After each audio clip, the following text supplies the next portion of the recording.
Como pueden ver, lo oculta completamente. Ya si queremos que vuelva a aparecer, repetiremos el mismo proceso.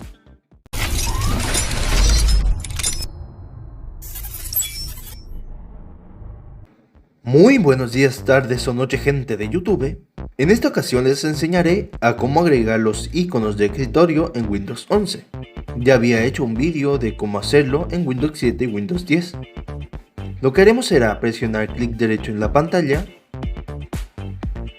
luego en mostrar más opciones y personalizar. Se abrirá esta ventana de configuración y bajaremos hasta tema. Nuevamente abajo vamos a presionar en configuración de iconos de escritorio y aquí marcaremos los iconos que queremos.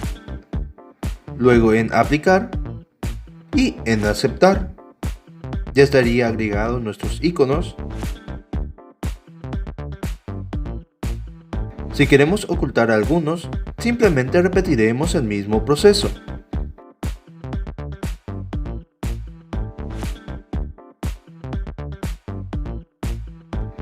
Pero esta vez desmarcando el que queremos.